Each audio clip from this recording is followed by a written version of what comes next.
নবীজির প্রথম সাহাবী আবু বকর দুনিয়াতে নাই, ওমর দুনিয়াতে নাই, উসমান ইবনে আফফান দুনিয়াতে নাই, আলী রাদিয়াল্লাহু তাআলা আনহু দুনিয়াতে আছেন। মদিনার উনি গভর্নর। সুবহানাল্লাহ।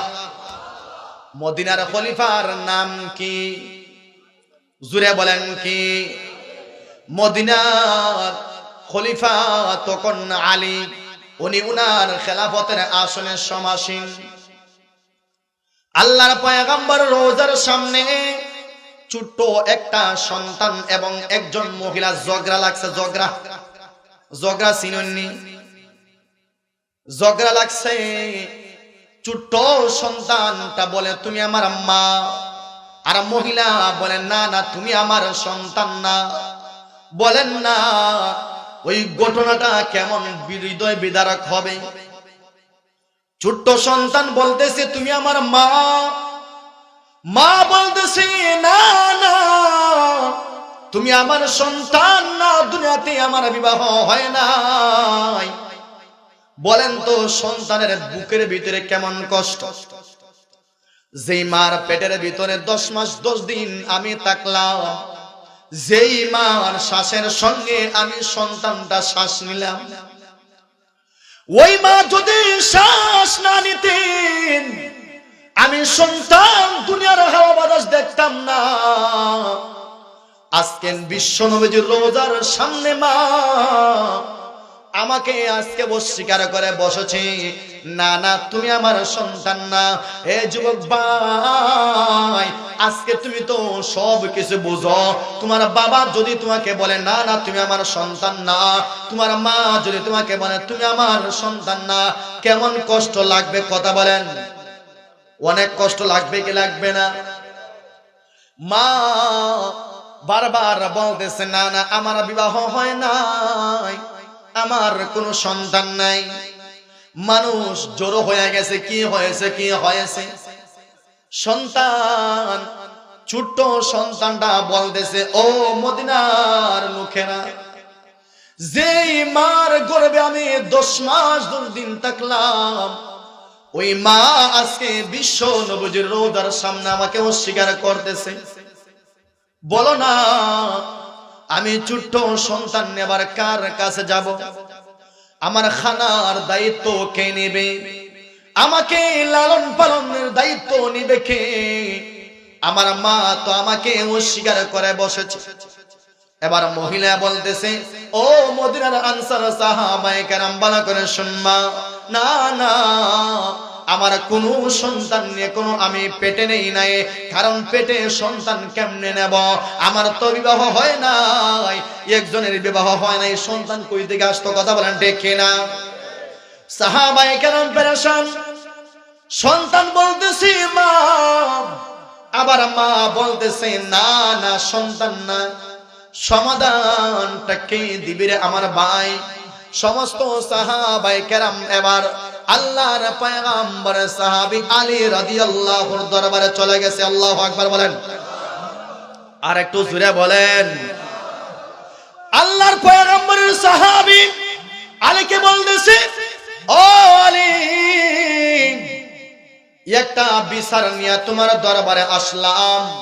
ওই বিচারটা হলো ছোট্ট সন্তানটা বলতেছে ওই মহিলা নাকি তার মা, আবার মহিলা বলতেছে ওই ছোট্ট সন্তানটা তার সন্তান না, কারণ তার কোনো বিবাহ হয় নাই।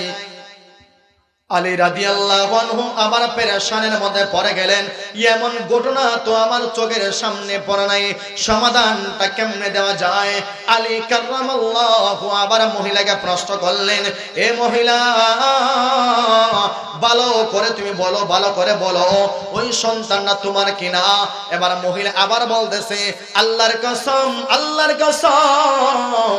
ওই মহিলা বলতেছে আমার সন্তান না, আমার বিবাহ হয় নাই, বিবাহ যেহেতু হয় নাই, সন্তান কেমনে নিব?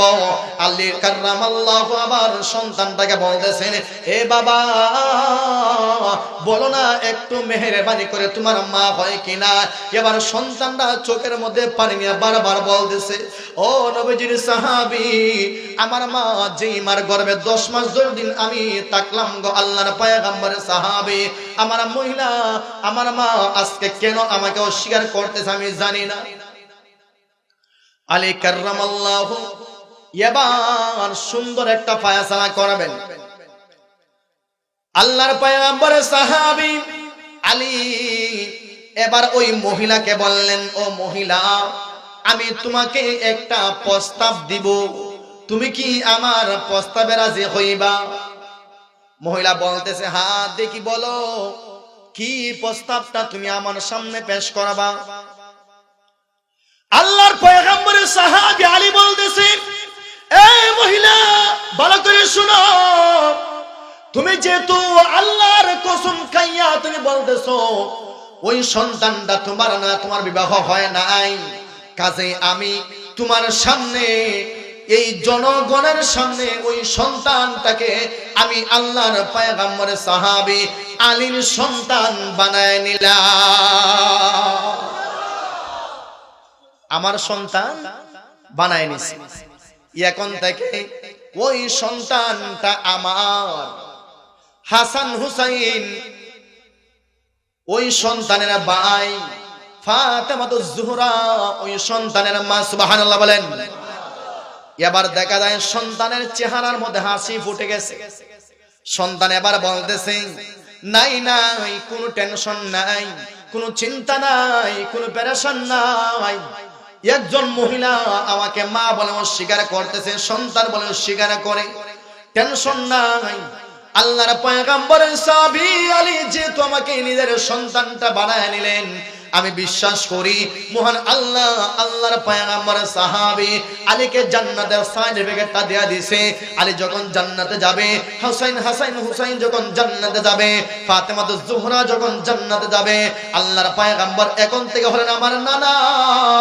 আমার নানা যখন জান্নাতে যাবে, আমার বিশ্বাস আছে আমি নাতিকে একা রাইখা তারা কেউ জান্নাতে যাবে না, ঠিক কিনা?